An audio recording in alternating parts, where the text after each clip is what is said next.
Bonjour Réa, je crois que vous êtes Bonjour. la dernière que je ne connais pas. Bonjour, Oui, vous allez bien? bonjour, ça va et vous? Attendez, Oui, voilà. ça va. Alors, quel type de bien est-ce que vous gérez? Est-ce que vous pouvez m'expliquer Alors, ça? oui, alors notre société gère une trentaine d'appartements meublés, du studio aux trois pièces à Courbevoie, dans un même D'accord. immeuble, donc un Dans une... appart Oh, hôtel, ok, dans le même super, un immeuble. appart-hôtel. Oui. Un appart-hôtel. Super. Bon, il y a des gens qui continuent de se connecter. Alors, moi, je pourrais peut-être pas rester jusqu'au bout de la formation. J'ai voulu juste assister un petit peu. Après, certainement, je regarderai le replay parce que j'ai une contrainte Il y a dans pas, 15 mais minutes. il y a pas de souci. Bon, on va commencer par votre question. Parce que ce qu'on fait d'habitude, Réna, c'est que à chaque fois que vous vous inscrivez, vous posez des questions. Donc, moi, je commence par les questions que vous m'avez envoyées. Et puis après, c'est un temps de libre-échange en fonction des sujets qui sont sur la table.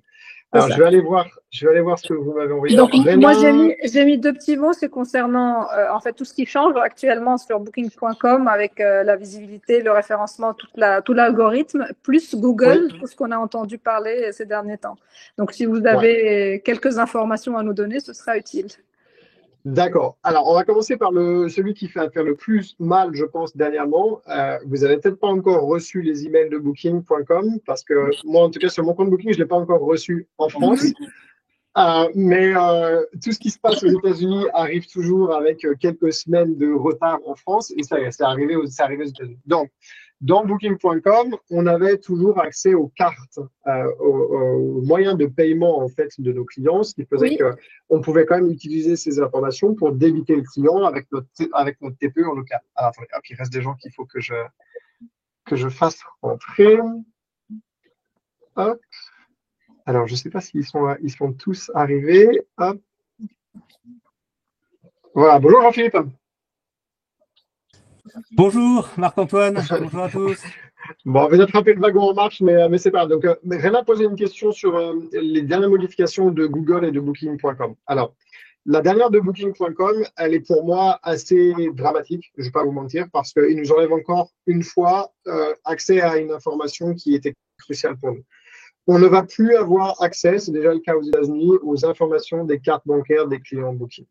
Mhm. Euh, et ça, pour moi, c'est un vrai danger parce que ça veut dire que déjà qu'on savait qu'il y avait de nombreux clients, enfin de nombreux, il y avait quand même une proportion des clients sur les OTA qui jouaient avec les conditions d'annulation et avec le fait qu'ils se cachaient derrière la protection de la plateforme pour parfois vraiment abuser de notre gentillesse, on va mettre ça comme ça. Mais on pouvait toujours se rassurer en se disant si jamais vraiment le client il pousse le bouchon trop loin, on a quand même les informations de sa carte et du coup on peut quand même débiter les arts si dans le contrat il y avait des arts de prévus ou la première nuit si nos conditions générales disaient que la première nuit devait être débitée. Maintenant on ne pourra plus. Et ça, je dois dire que je m'attendais vraiment pas à ce que Booking.com fasse cette modification parce qu'elle va vraiment à l'encontre des plus grands, enfin des plus nombreux des partenaires de Booking.com qui sont les hébergeurs. Je ne vous cache pas qu'aux États-Unis, ça râle énormément auprès de Booking.com pour qu'ils fassent marche arrière. Maintenant, est-ce qu'ils le feront? J'en sais rien. Il y a vraiment un vent de rébellion. Il y a plein d'hôteliers américains qui ont dit, bah, puisque c'est comme ça, on va quitter Booking.com en masse. Est-ce qu'ils vont le faire? Et pour le moment, c'est plutôt Booking.com qui a le pouvoir, hein. Mais bon, voyons voir ce que ça donne. De toute façon, là-bas, c'est arrivé, donc ça va arriver chez nous.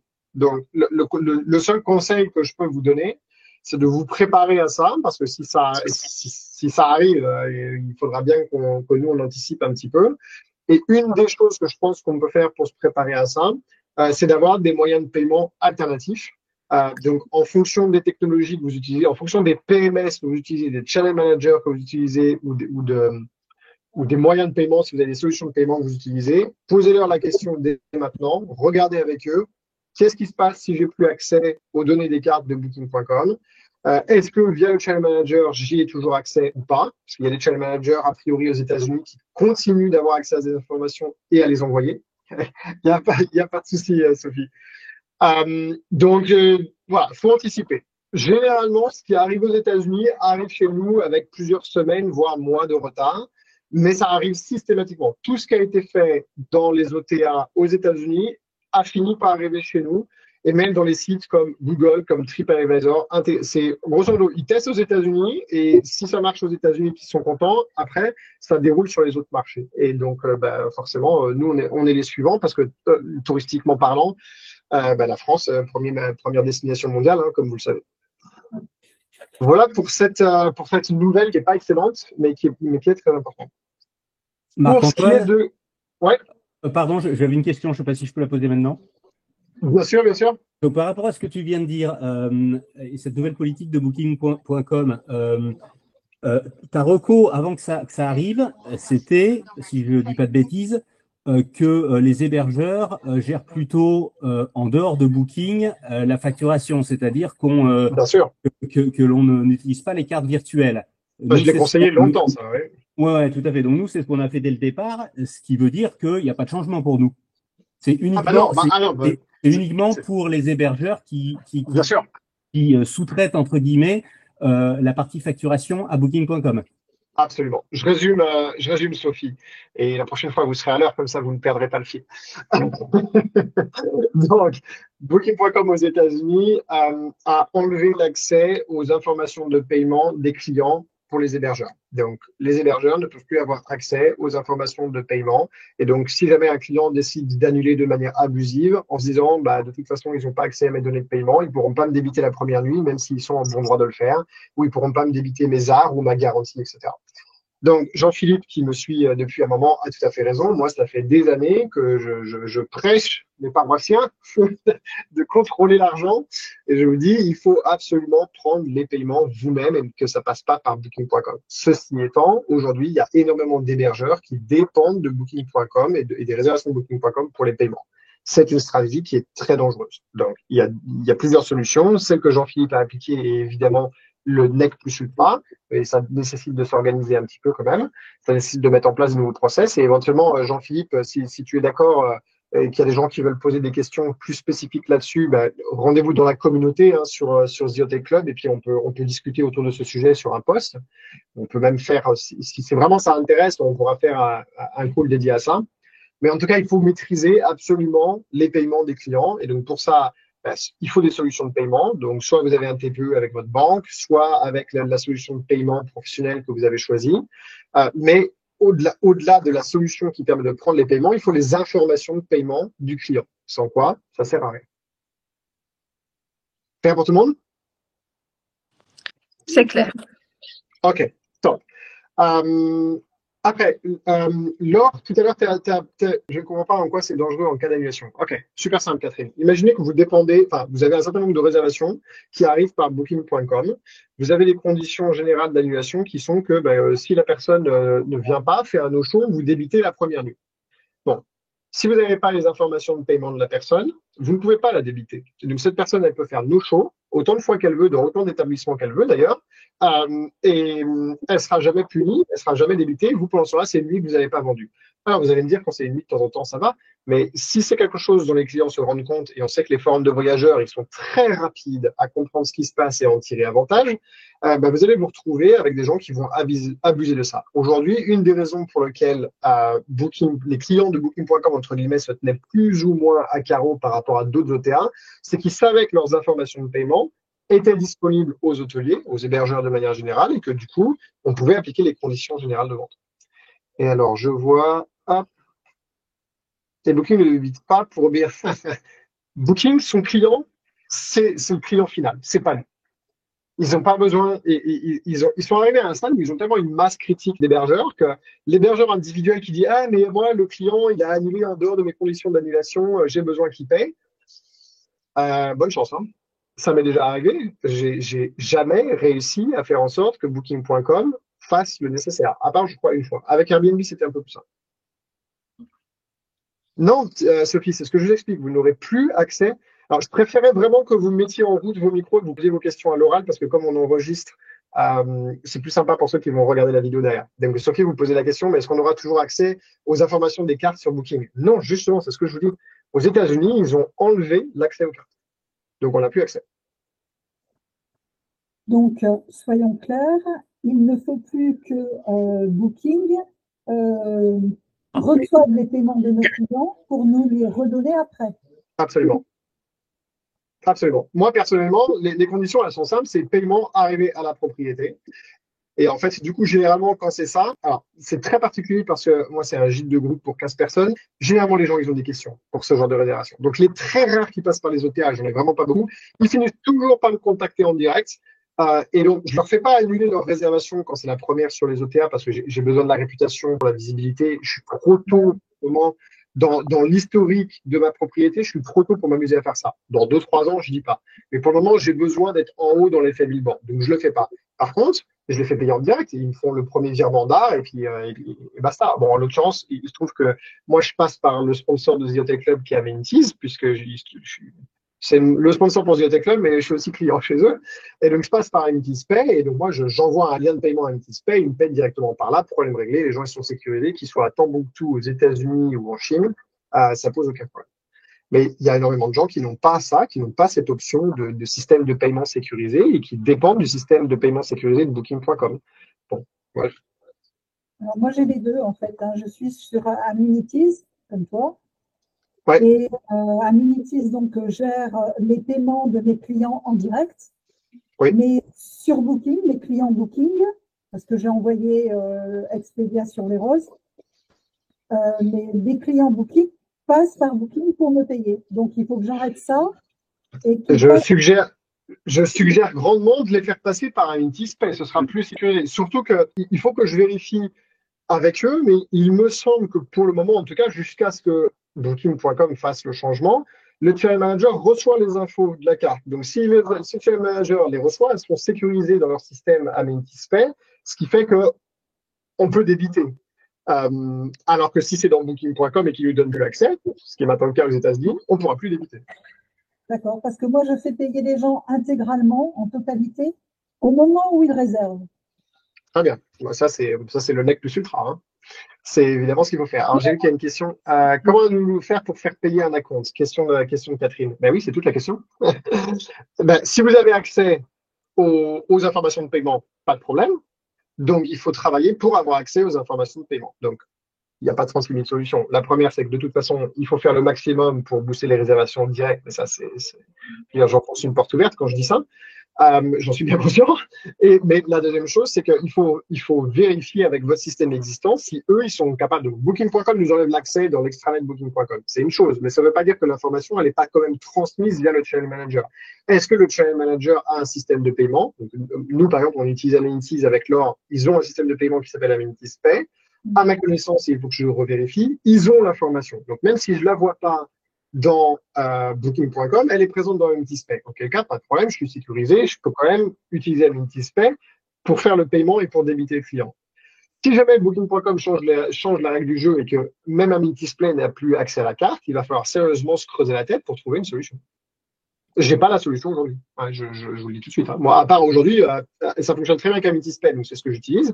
Si demain, Booking.com ferme les vannes, et c'est-à-dire qu'il n'envoie plus ça au channel manager et que donc Aminities Pay n'a plus cette information-là, je ne sais pas comment je vais faire. Pour être tout à fait honnête, je n'ai pas encore la solution. Oui. OK.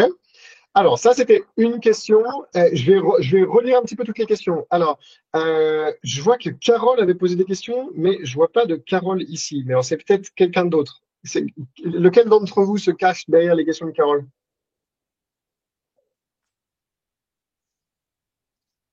Siri, oui. Booking encaisse, oui. Le truc, c'est qu'à chaque fois que Booking encaisse, commission, quoi. Commission. Quand Booking encaisse, vous payez les commissions de Booking et vous payez les commissions d'encaissement de Booking. Ça finit par faire très cher. En plus, c'est pris sur la TVA, parce que on est en France, hein, faudrait quand même pas décoller. Enfin, ça, c'est pas le fait qu'on soit en France d'ailleurs. C'est le fait que Booking.com applique sa commission de manière générale sur le prix TTC. Donc, vous payez une commission sur la TVA que vous allez reverser à l'État.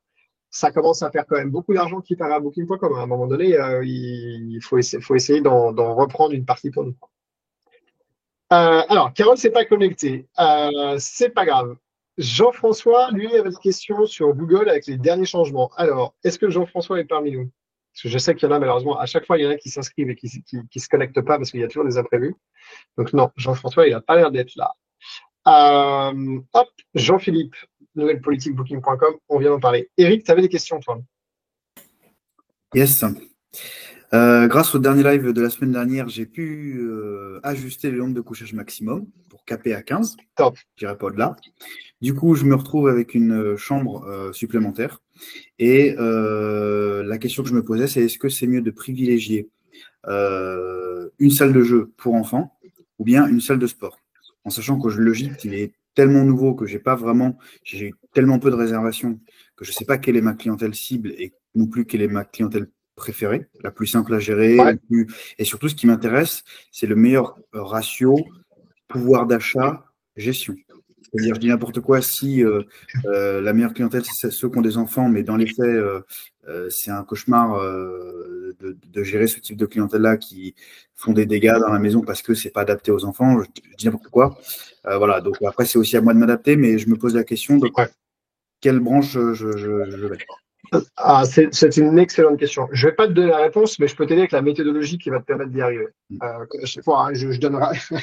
Je donne plus souvent la canne à pêche et les cours de pêche que le poisson, et c'est parce que ça va être différent pour chaque personne, bien évidemment.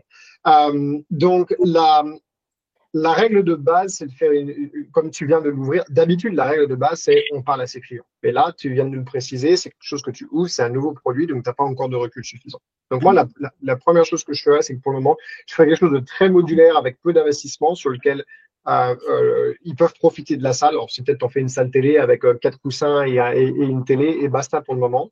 Et tu te dis que tu te laisses 1 an, une saison entière pour avoir des clients et pour parler avec tes clients et pour voir ce qu'après tu veux en faire. Comme ça te fait un truc à investissement minimum maintenant, un meuble télé, une télé et un canapé, et tu vois, genre, t'en fais un petit salon télé. Investissement minimum, tu prends pas de risque, et puis après tu vois, parce qu'une salle de sport, si tu veux bien le faire, bon, déjà les équipements c'est un peu plus onéreux, ils feront plus que il va falloir que tu l'isoles un petit peu de manière acoustique, parce que bon, tu vois, genre, ça peut être plus d'emmerde. Bon, une salle de jeu pour enfants, ça va, les investissements, ça va pas être non plus dramatique. Mais moi, personnellement, c'est ce que je ferais. Après, tu as l'autre chose que tu peux faire, c'est qu'en fonction de ton produit et de ce que tu as décidé de faire avec ta stratégie commerciale, regarde tes concurrents et regarde les offres qu'ils ont et regarde les commentaires qu'ils ont, je vais faire du franglais, je suis désolé, les reviews, les testimonials, les avis clients, et regarde ce que les gens disent, parce que très souvent, les choses que les gens aiment beaucoup, ils en parlent dans les avis. Donc, s'il y a un truc qui ressort systématiquement, il y a de fortes chances que ce soit le truc qui les attire.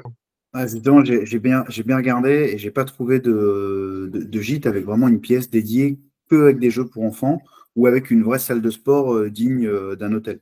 C'est très souvent juste un pauvre rameur et un pauvre vélo dans un coin, mais pas un truc vraiment bien carré avec le sauna, avec les équipements adéquats. D'accord. Je t'ai donné ce que moi je ferais personnellement pour limiter l'investissement et le risque jusqu'à ce que tu aies une saison et que tu aies suffisamment de clients. Et par contre, mets en place un processus pour poser des questions à tes clients le plus possible, que tu aies le plus gros volume possible de retour là-dessus. C'est sûr. J'avais fait une story sur Insta en demandant à mes followers ce qu'ils aimaient et j'étais à 49,51. Ça aide vachement, ça. Hein. Voilà. Ok, intéressant en tout cas comme prénotique, tu nous tiendras au courant. Alors, il y a quelqu'un qui vient. Bonjour Isabelle. Alors, votre micro est en silencieux.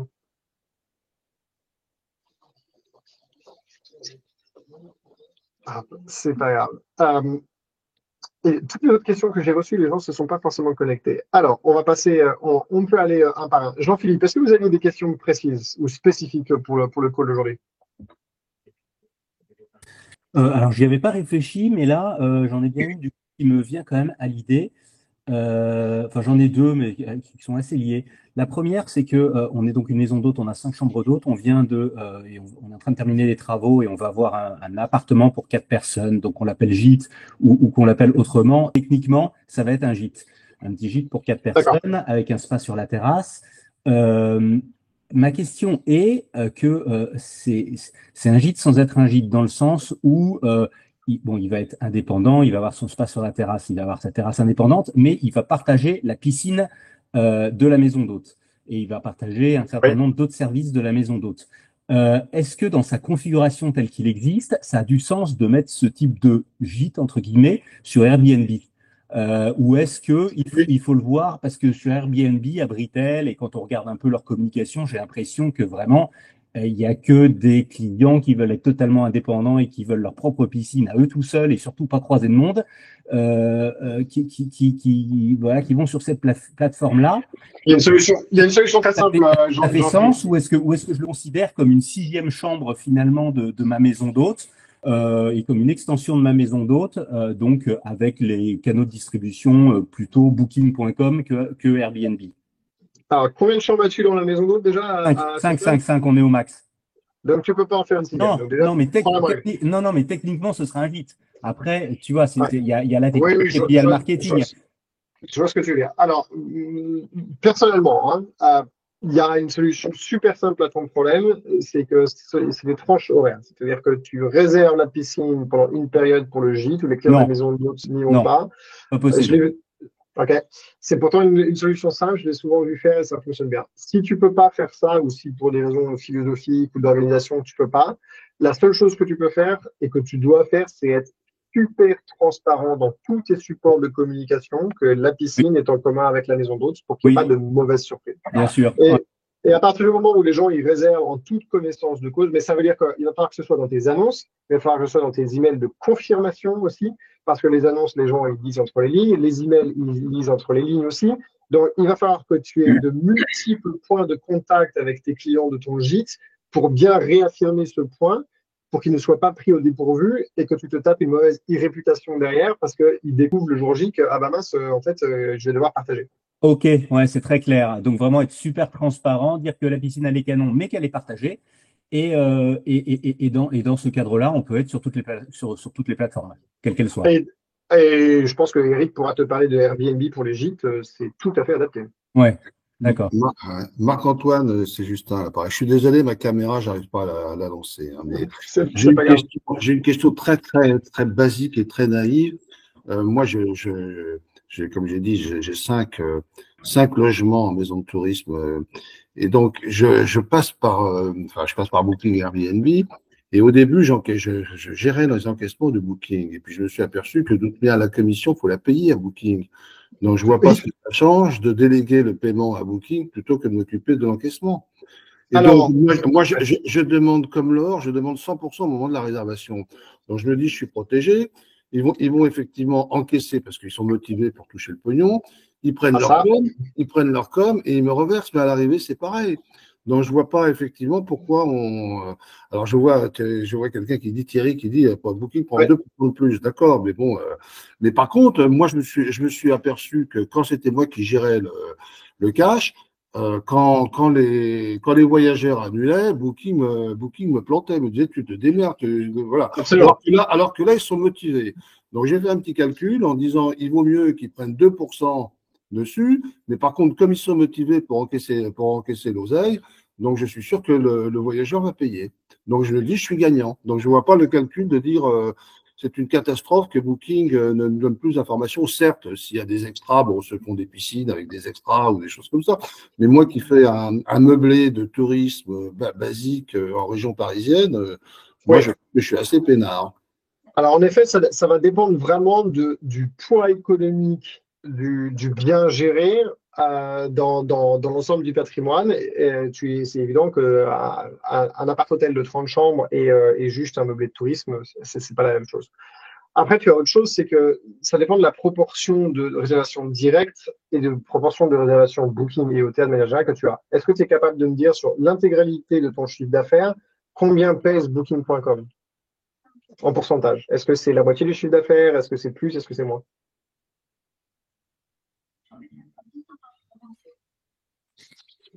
Justin, par contre, tu as remis ton micro en muet. Donc, si tu es en train de répondre à la question, on ne peut pas t'entendre.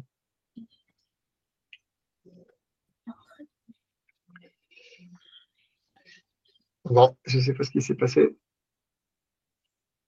On a perdu Justin. Ouais, on a perdu Justin, c'est pas grave. Alors, on reviendra quand il aura retrouvé son micro. D'autres questions? Oui, moi j'ai ma deuxième question, Marc-Antoine, si je peux.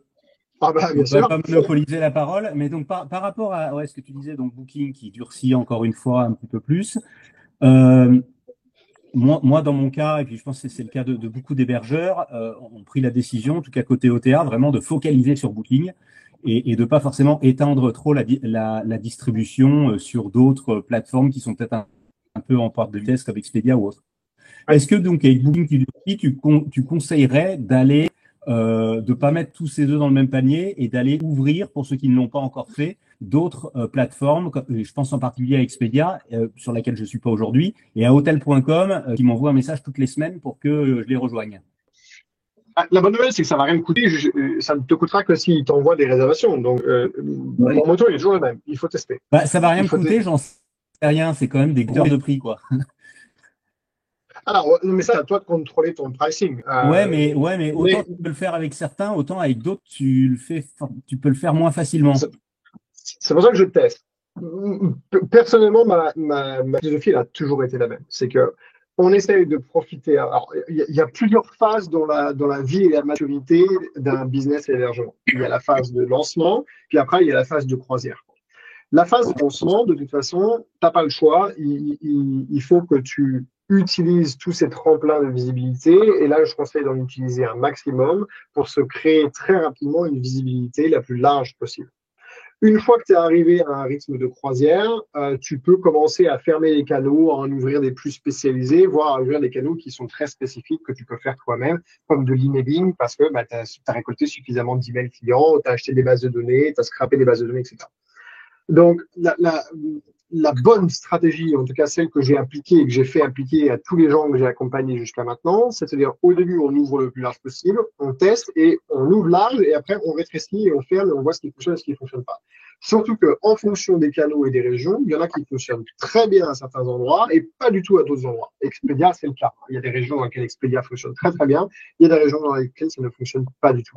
Mais moi, je suis pas capable de dire où ça va fonctionner et où ça ne va pas fonctionner. Donc, ça, c'est ma philosophie générale. Et ensuite, le reste de la philosophie, il est simple. Je fais tout ce que je peux faire, absolument tout ce que je peux faire, pour que les réservations directes, ce soit le plus gros de mes réservations. Voilà. Donc, j'utilise tous les leviers que je vous enseigne sur The Hotel Club, avec toutes les différentes formations, pour faire en sorte que, un client que j'ai acquis une fois via une OTA revienne en direct. Ça dépend des produits, hein, on ne peut pas toujours le faire, mais en tout cas, ça c'est sûr que c'est un focus. Et surtout, on sait très bien qu'il y a une grosse partie du flow de la clientèle qui fait son shopping, entre guillemets, sur les OTA comme Booking, Expedia, Airbnb, mais qui fait quand même l'effort de faire la recherche sur Google parce qu'ils sont à la recherche du meilleur deal, plus d'informations. Eux, je fais tout, mais absolument tout ce que je dois faire et peux faire pour les capter en direct, qui me payent en direct et que je ne paye pas les commissions. Je viens de voir le message que Thierry, tu as mis. Donc, 180 000 euros et Booking fait 80%. C'est-à-dire que sur ces 180 000 euros, tu payes une commission sur 80% de ces 180 000. Bon, bah, si je lis bien ton commentaire et que c'est ça, c'est énormément d'argent qui part à Booking.com. Tu devrais au moins revenir. Alors, en plus, tu es dans une mauvaise situation parce que la moyenne de l'industrie de l'hébergement, c'est 50-50. C'est-à-dire qu'on généralement, quand tu fais plus ou moins bien les choses, mais sans vraiment forcer pour aller vers plus de réservations directes, tu as 50% de ton mix qui vient des OTA et des autres partenaires, et tu as 50% qui tombe en direct à peu près naturellement. C'est grosso modo la moyenne dans l'industrie de l'hébergement. Donc là, toi, tu es sur le 20-80, mais à l'envers. Et avec The Hotel Club, tu peux arriver à faire le 20-80, mais de l'autre côté, c'est-à-dire 80% de réservations directes pour 20% d'OTA. Pourquoi est-ce que je ne veux pas que les gens arrivent à 100% de direct? Parce que, en fait, les OTA doivent nous servir à continuer d'avoir cet effet billboard et à faire de l'acquisition à moindre coût et surtout à coût contrôlé. Et là, Thierry, je ne sais pas à quel point tu as avancé dans les différentes formations sur The Hotel Club, mais si tu as besoin que je te guide sur quelle formation regarder, dans quel ordre, quel module, etc., je peux t'aider.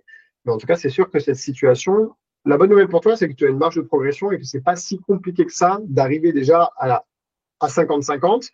Ça demande plus de travail de passer de l'autre côté, mais c'est tout à fait réalisable. Justin, de nouveau, désolé, là, j'ai des problèmes de connexion. Et j'ai pas entendu. Je sais que tu me reposais une question après, mais je ne sais pas. Donc, excuse-moi, c'est un peu haché, mais je ne sais pas pourquoi ma connexion saute. Il n'y a pas de souci. J'ai oublié entre-temps, Justin, la question que je te posais derrière. Je ne sais pas si quelqu'un s'en souvient et peut faire notre mémoire collective. Mais entre-temps, on a discuté d'autres choses, j'ai oublié. D'accord, c'est pas grave. C'était donc effectivement, si pour des gens comme moi, je ne suis pas impacté par le fait que ce soit Booking qui encaisse tout. Ah, exact, je me souviens de ça. Oui, en fait, tout dépend énormément. Donc, je te disais, ça dépend de quelle est l'importance économique de cette activité pour toi. Euh, c'est une activité économique importante pour toi, Justin, l'hébergement que tu gères, ou c'est quelque chose en plus parmi tant d'autres choses? Non, c'est pour le fun. C'est pour le fun. Voilà. Donc, toi, en effet, pas si important que ça. Quelqu'un qui gère une maison d'hôte ou un hôtel, c'est son activité économique principale et qui voit qu'il paye des commissions sur une grosse partie de son chiffre d'affaires, voire l'intégralité. Tu peux regarder dans les commentaires, Thierry, par exemple, 80% de son chiffre d'affaires vient de Booking. Donc, sur 80% de son chiffre d'affaires, il paye déjà 17%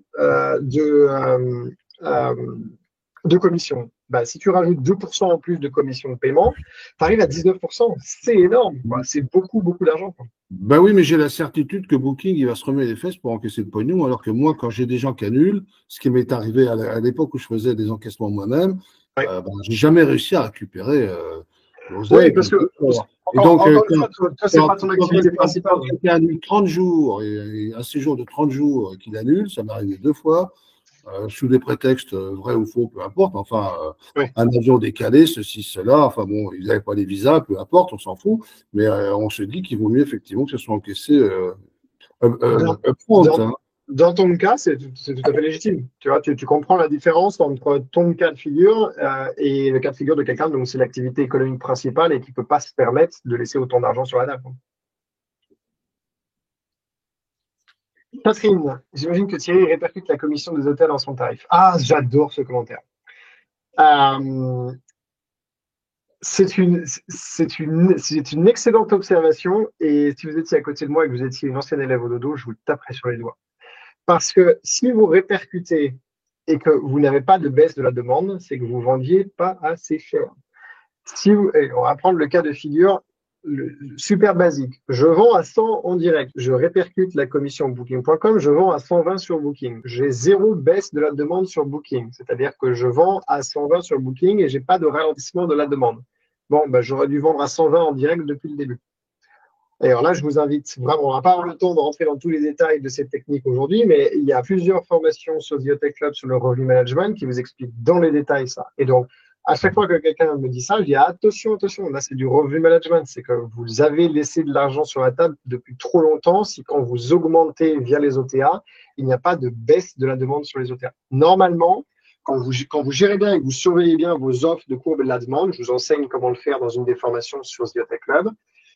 Vous augmentez graduellement vos prix en répercutant sur les OTA. Et à un moment donné, vous allez voir que les OTA vont commencer à diminuer en demande et le direct va commencer à augmenter. Pourquoi? Parce que vous êtes arrivé proche du prix psychologique et que les gens vont de plus en plus aller faire la recherche sur Google pour voir ce qui se passe en direct. Et comme vous avez, si vous avez bien fait les choses, fait en sorte que le meilleur tarif soit en direct et qu'en plus vous en avez fait la publicité sur votre site internet. Quand ils arrivent dessus, c'est écrit meilleur tarif en direct, etc.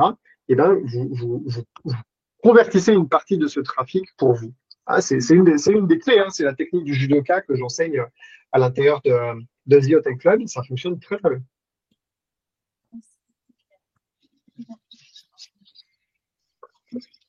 Je crois que Sophie, vous êtes en train de parler dans le micro, mais je ne suis pas à 100% sûr. Thierry, vous avez ouvert en 2023, top. Bah, écoutez, vous commencez, donc c'est tout à fait normal, et c'est une information que je n'avais pas. C'est tout à fait normal qu'au début, quand vous avez ouvert, vous dépendiez de Booking.com. Par contre, il ne faut pas que ce soit quelque chose qui dure dans le temps. Donc, il y a plusieurs règles, enfin, il y en a plein des règles, mais il y en a une principale, c'est qu'un client dont vous avez fait l'acquisition par Booking.com doit revenir chez vous à un moment donné en direct. Ça, c'est une première règle.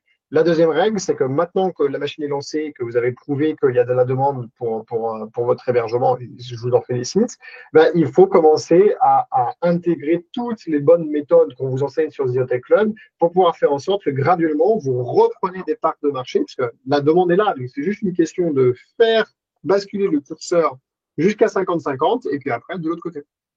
C'est dommage que j'ai pas Françoise qui est avec nous. Françoise, c'est une ancienne élève au dodo qui est très active. Elle avait un bien qui est un peu comparable au Thierry. Et elle est passée à plus de 80% de réservation directe en suivant l'intégralité des formations. Et elle a appliqué à la lettre. C'est pas embêté, elle a appliqué à la lettre et puis elle y est arrivée très rapidement. Vous êtes déjà passé 5 à 20. Bah, c'est bien, oui, ça va prendre. C'est 9,3 sur booking.com. Très bien. Il faut rester au-dessus des 9 sur booking.com en note sur l'algorithme. Ça fait partie des autres informations que vous trouverez dans les formations. Est-ce qu'il y a d'autres sujets que je n'ai pas abordés, que vous vouliez aborder? Toujours Justin, oui. Oui. Quel est l'intérêt de passer sur Google maintenant, sur la plateforme Google? Moi, j'y suis pas et je ne sais pas comment on fait. Je ne sais pas si c'est intéressant. Je suis sur Airbnb et Booking et j'ai 80% sur Booking et je suis tout le temps plein. Et en augmentant les prix, bien évidemment, suivant les bons conseils de Marc-Antoine de l'époque. En fait, Google, c'est pas vous qui choisissez d'y être présent ou pas. Enfin, ça dépend de quoi vous parlez. Donc, dans les résultats Google, si quelqu'un fait une recherche, vous serez présent. Est-ce que tu parles de la fiche Google My Business, Justin? Je suis sur rien du tout. Alors, je parle pas. Alors, c'est toujours une question de besoin. Si aujourd'hui, sans le faire, tu es content de ta performance et ne perds pas de temps, n'investis pas de temps là-dedans. Bon, ceci dit, la question, c'est de savoir si je passe par Google, est-ce que je gagne les 20% de Booking? C'est très alors, pratique. Google ne te facture pas de commission. Donc, si tu es pas. Alors, parce qu'en fait, Google, c'est tellement large qu'il ne faut pas que je te réponde à l'emporte-pièce, parce que sinon, je risque d'apporter plus de confusion qu'autre chose. Donc, Google, il y a différentes choses. La fiche. Il y a la fiche Google My Business. Ça, je te conseille très fortement de prendre la main dessus si tu ne l'as pas fait, de la mettre à jour, puisque ça va t'aider, ça va aider ton référencement et surtout, ça va permettre que les informations dans Google Maps soient bonnes. Et si les gens ils font une recherche, imagine quelqu'un a réservé chez toi, il veut se rendre chez toi et il cherche dans Google Maps et il ne te trouve pas, ça va être un peu chiant. Donc ça, il faut être sûr que ce soit nickel chrome à ce niveau-là. C'est la fiche qui représente ton établissement pour Google. C'est vraiment pas compliqué. En 1 heure, tu te connectes là-dessus. Tu mets tes horaires d'ouverture, ton numéro de téléphone, le lien vers ton site internet si tu en as un, quelques photos, etc., etc. Bon courage, Jean-Philippe. On se retrouve il y a une session par semaine, hein, donc vous pouvez vous reconnecter la semaine prochaine en fonction des besoins. Ouais, bon courage pour les travaux. Ça, c'est la fiche Google My Business, Justin. Après, tu as autre chose, c'est que tu as des programmes de Google, comme Google Hotel, Google Hotel Search, où là, tu vas te connecter via un channel manager enfin, pas dans Google Hotel Search, dans Google Hotel. Aujourd'hui, toi, vu ce que tu fais, je te conseille pas. Ça va t'apporter une complexité. Alors, si déjà, la complexité de gérer les paiements, ça t'emmerde, ça a l'air d'être le cas, est-ce que je peux tout à fait comprendre, te rajouter une autre complexité avec les outils Google. À choisir, je commencerai d'abord par payer moins de commissions sur l'ensemble de ce que je fais, surtout si tu as l'air de bien remplir, plutôt que d'essayer de trouver un nouveau canal qui va t'apporter une nouvelle complexité à gérer. Et deuxième question, est-ce que je peux refuser leur programme Genius Plus? Parce que c'est dramatique. Ah oui, bien sûr. Ah bah ça, moi je le refuse. Non seulement je le refuse, mais je l'ai décortiqué en long, en large et en travers. Ce programme, je vous en ai fait une vidéo pour vous expliquer pourquoi. Ouais, la conclusion, c'est qu'il ne faut pas y être. Je me souviens que tu avais parlé de ça. Mais donc, il faut que je les appelle pour supprimer l'acceptation de Genius. Je vais paramétrer ça. On peut l'enlever, je crois, sur Booking. Oui, tout à fait. On peut l'enlever. Je l'ai enlevé aussi rapidement. On désactive l'option Genius. Ben, je vais faire ça. Merci. Ouais. Ouais, absolument. Top. Booking Hotel Search. OK. Il faut contacter leur service support pour voir comment ils peuvent t'aider à tirer. Laurence, est-ce que vous aviez des questions? Non, moi, je suis venue, c'est la première fois là, pour voir un petit peu comment ça se déroulait. Moi, j'ai une question. Une question. Donc, j'ai commencé à peu près en 2021. 2022, j'ai eu pas mal de résas par Abritel et Airbnb, Booking aussi. Et 2023, 0 par Abritel et Airbnb. Alors, c'est une chambre d'hôte. Est-ce que c'est pour ça? Je me pose la question parce que c'est le moment où ils ont changé là, un petit peu leur façon de et tout ça. Et eux, je me posais la question, ils ne me répondent pas. Donc, bien sûr. Voilà. Malheureusement, tu n'es personne pour eux. Alors, tu sais qu'Airbnb a fait plusieurs mises à jour majeures l'année dernière et entre autres, ils ont complètement changé la manière dont on recherche et trouve des hébergements dans la plateforme. Voilà. Donc, ça a été à l'avantage de certains parce qu'ils ont catégorisé par rapport à des thématiques. Donc, si tu arrives à tomber dans une des thématiques, ça va te donner plus de visibilité. C'est un peu bizarre leur truc avec chambre particulière, chambre d'hôte. Voilà, moi, je crois que c'est campagne. Enfin bon, voilà, c'est un peu. Moi, je suis dans le Tarn, dans le Cidovre, donc c'est un coin perdu, mais très magnifique. Et c'est vrai que du coup, je me suis enlevée, honnêtement, il y a 15 jours, là, je me suis enlevée d'Airbnb. Peut-être avec le gîte, j'y reviendrai peut-être pour le gîte, parce que c'est un petit chalet. Voilà. Le gîte, faudra le remettre. Mais c'est la raison principale pour laquelle il faut contrôler sa commercialisation, hein, parce que ils changent les règles du jeu, bam, ça t'impacte directement. Du jour au lendemain, tu ne reçois plus le flux de visibilité de réservation que tu as. C'est pour ça que je dis toujours, le canal de réservation en direct, c'est pas juste ma lubie, c'est que c'est pour des business, c'est une question de survie. Je vous donne un exemple. L'année dernière, j'avais 3/4 de direct et 2/3 de direct et 1/3 booking. Parfait. Donc, Parfait. Voilà. Moi, j'ai l'exemple d'un hôtelier qui s'est fâché avec son account manager Booking. À raison ou pas, j'en sais rien. N'empêche qu'ils l'ont enlevé le Booking.com, c'est-à-dire qu'ils l'ont foutu dehors. Lui, il y avait plus de 70% de son chiffre d'affaires qui dépendait de Booking.com. Voilà. Vous imaginez, quand plus de la moitié de vos revenus dépendent du bon vouloir de quelqu'un d'autre, vous n'êtes pas libre. Donc, c'est eux qui dictent les règles du jeu. Et quand ils dictent les règles du jeu et qu'elles ne vous vont pas, vous avez le choix. Je sais pas si vous avez vu la dernière mise à jour de Airbnb, c'était sur un changement sur les caméras. Je sais pas si vous l'avez vu. Ça. Ah oui. L'email, la manière dont ils ont écrit l'email, c'est à la fin de l'email, donc ils expliquent ce qu'ils vont faire et à la fin de l'email, ils font vous pouvez accepter nos nouvelles conditions générales de vente mises à jour ou vous pouvez quitter la plateforme Airbnb. Oh cache comme ça, écrit noir sur blanc dans un email officiel reçu de Airbnb. Donc, ils ont un tel volume d'hébergeurs qui dépendent d'eux qu'ils en sont arrivés au point où ils peuvent se permettre de un peu, pas mal nous parler, mais presque, en tout cas, de ne pas nous considérer comme étant des partenaires d'égo à égo, parce que de toute façon, on n'est pas des égos, quoi, hein, clairement. Hein. Non, c'est sûr. Ouais. Par contre, Laurence, je suis pas dans le même cas que toi, mais je travaillais avec Expedia, Booking et en direct. Et depuis la fin du Covid, je rame pour avoir des réservations, mais c'est plus que difficile. Et moi, je n'ai que ça comme activité. Je ne sais pas si c'est ton cas. Et maintenant, oui. Voilà. Et heureusement qu'il y a le RSA parce que j'ai rien d'autre. Hein. Et toi, ça a vraiment eu un ralentissement énorme. Ah ben moi, ça a été, mais c'est carrément dramatique, quoi. Hein. Carrément dramatique. Ouais. Moi, j'ai commencé juste après le Covid, en fait, donc je ne peux pas comparer avant et pendant. Voilà. Moi, tu vois, avant le Covid, j'étais fonctionnaire d'État et mes chambres d'hôtes, j'étais complet tout l'été. Et puis, en hiver, j'étais à 60-70% de taux de remplissage, quoi. Et depuis la fin du Covid, en hiver, j'ai plus personne. Et quand je dis plus personne, c'est plus personne. Et en été, c'est compliqué, très très compliqué. Tu t'es renseigné, Laure, savoir si c'était le cas d'autres hébergeurs qui sont proches de toi dans ta destination? Alors, le problème, c'est que proche de moi, je n'ai pas de chambre d'hôte. D'accord. Voilà, donc c'est un peu compliqué. À Toulon, il y a eu, comme partout ailleurs, une surmultiplication des Airbnb.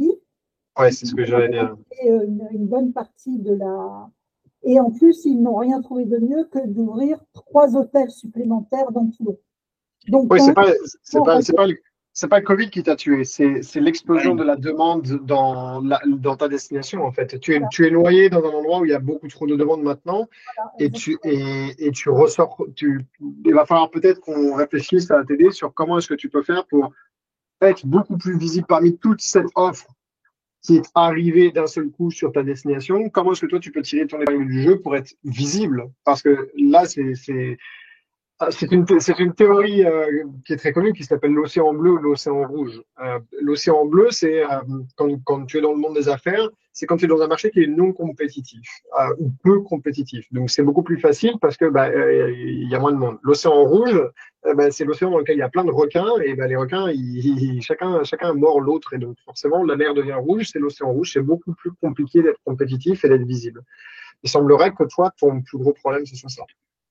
Oui, je pense que c'est ça, effectivement. Ok. C'est un cas d'école intéressant à étudier, en effet. Ouais. Est-ce qu'il y a, moi, par exemple, dans le village où je suis, il y a un CFA et il y a de la formation pour adultes. Et en fait, chaque fois qu'il y a une formation, j'ai au moins, de toute façon, j'ai une chambre que pour 2 personnes.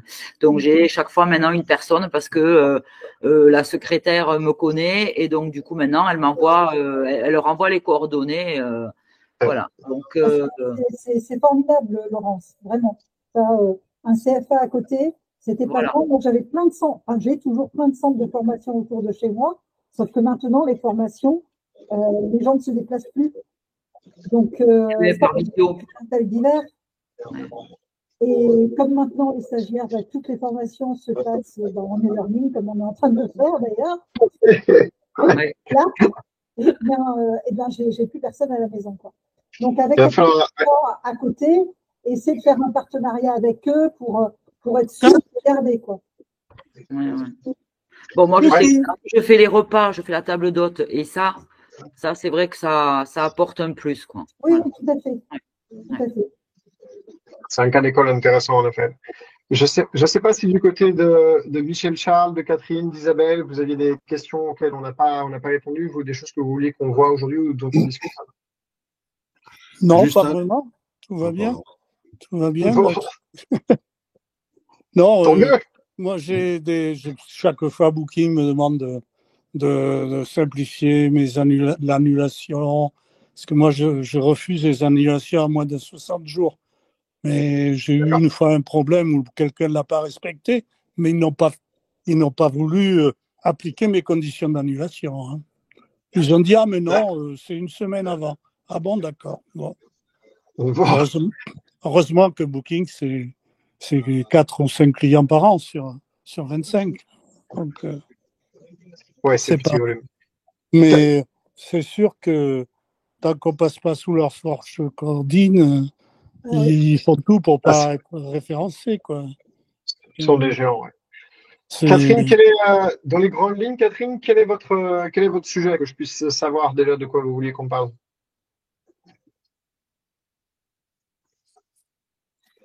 En attendant, j'ai une question toujours. Ouais. Oui. Je sais, l'année dernière, j'avais suivi ta formation, enfin les deux formations, effectivement, pour rediriger les flux en direct. C'est-à-dire que les réservations se fassent sur notre site. Mais il faudrait que je me rebranche dessus. Est-ce que je peux avoir les liens sur les vidéos, sur The Hotel Club? Je vais retrouver ça. Oui, absolument. Toutes les formations qu'il y avait chez Ododo sont sur The Hotel Club.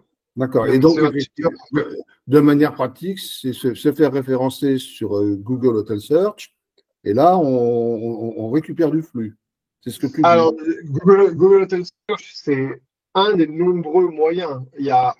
En fait, il faut toujours adapter sa stratégie de distribution pour qu'elle soit alignée, avec la nature du bien, la stratégie de prix. Tous les canaux de distribution ne sont pas adaptés à toutes les stratégies de prix.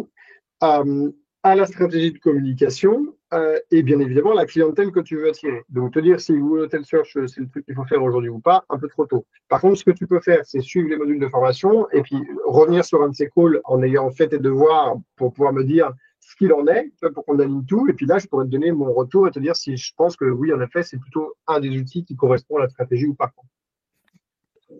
C'est un des moyens pour supprimer les 20% de booking, c'est ça que ça veut dire. En fait, on ne supprime pas les 20% de booking, on substitue un canal de distribution par un autre. Le canal de distribution qu'on veut favoriser, c'est le direct. C'est-à-dire qu'on veut principalement que les gens y réservent soit par email, soit par téléphone, soit par le moteur de réservation sur notre site internet. C'est ça ce qu'on veut vraiment. Mais on ne peut pas complètement se couper de l'acquisition de clients L'énorme avantage des OTA comme Booking.com, c'est qu'elles nous permettent de faire de l'acquisition de clients sans avoir à avancer de l'argent. C'est-à-dire que ça nous apporte un client, certes, ça va nous coûter 20%, mais ce client qu'on a reçu, on n'a pas eu à payer en avance pour pouvoir en faire l'acquisition. Avant que les OTA n'existent, les hôteliers, comme nous tous, étaient obligés de faire leur propre promotion, c'est-à-dire de définir dans leur budget annuel, à l'avance, un budget de communication et de commercialisation pour différents partenariats, pour aller être dans le magazine d'Air France, etc., en fonction de plein de critères différents pour pouvoir attirer et faire leur publicité. C'était un travail gigantesque. Aujourd'hui, les OTA nous ont enlevé cet énorme travail. C'est d'ailleurs pour ça qu'ils peuvent se permettre de nous facturer 20%. Si on y réfléchit bien, 20%, et alors là, je sais qu'il y en a qui vont hurler au plafond, c'est pas cher pour faire l'acquisition d'un client. Parce que dans la plupart des industries, le coût d'acquisition d'un client est supérieur à 20% de ce que le client va te payer le jour où il vient.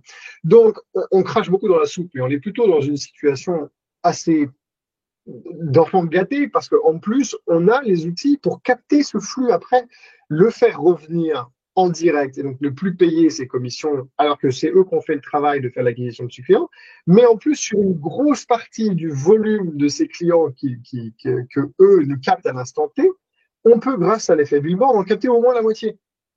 Il n'y a pas beaucoup d'autres industries qui ont la chance d'avoir des acteurs qui leur font de la publicité sans avoir à eux-mêmes investir de l'argent au départ.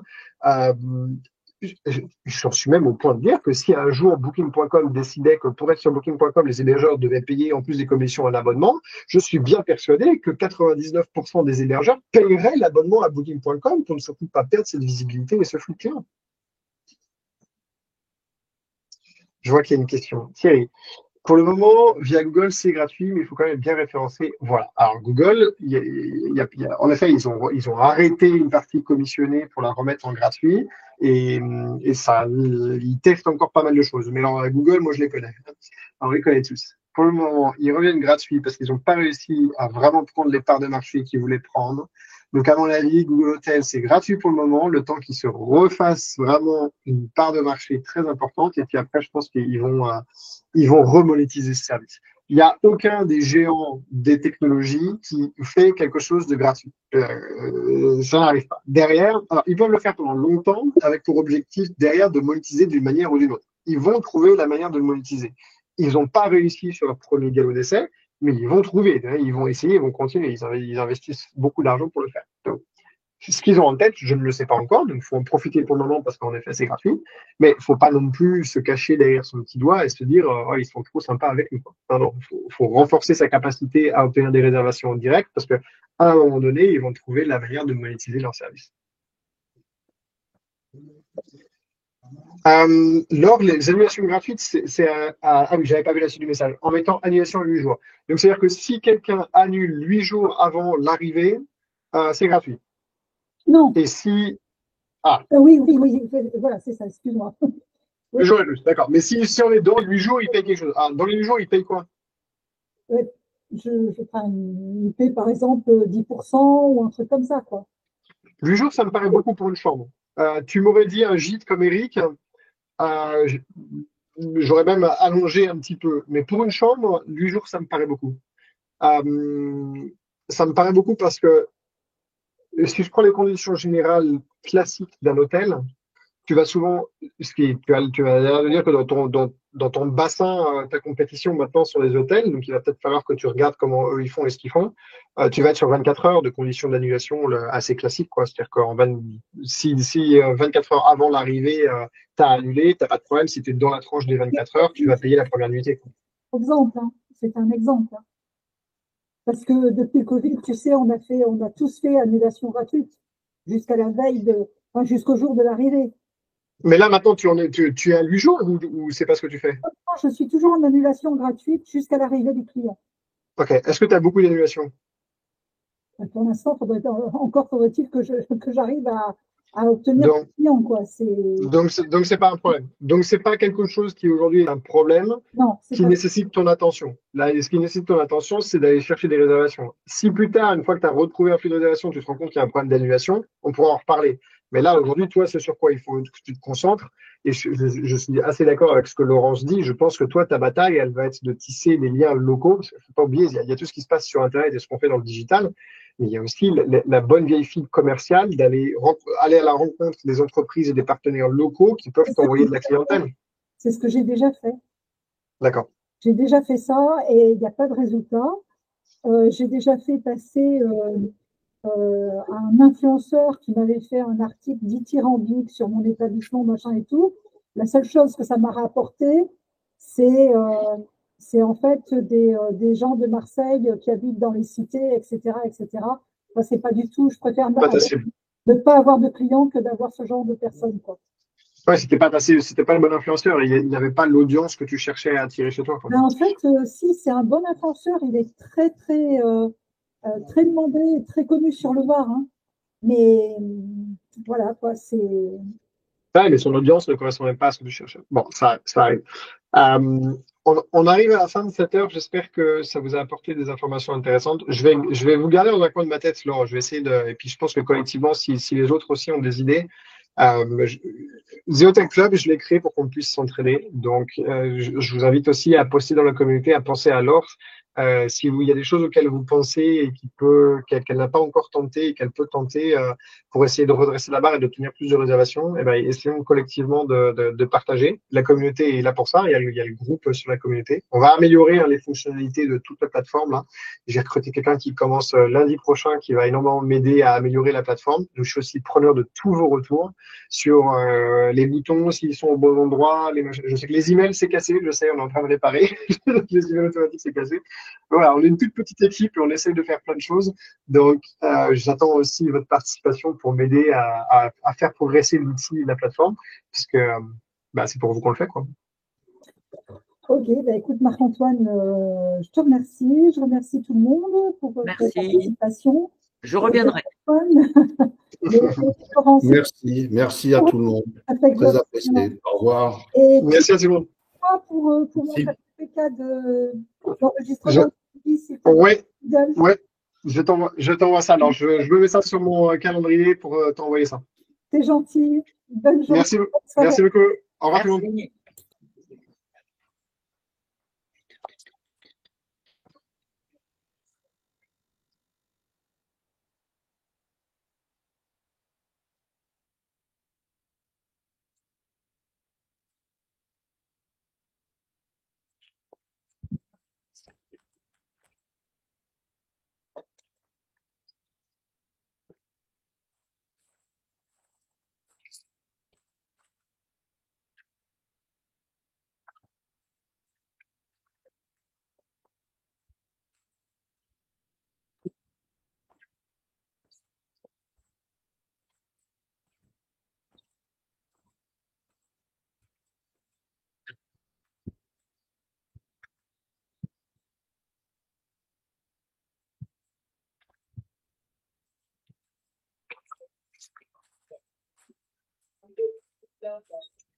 Ça, il a signé là et il a fait son truc dehors. Alors, il m'en a mis partout la sclérite.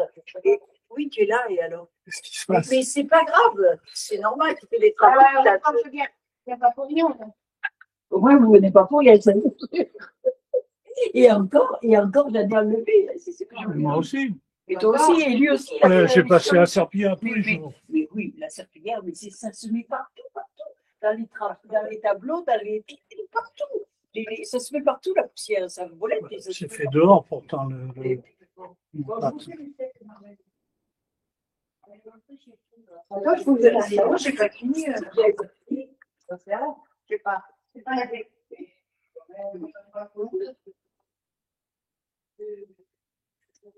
ah, mais c'est la vite.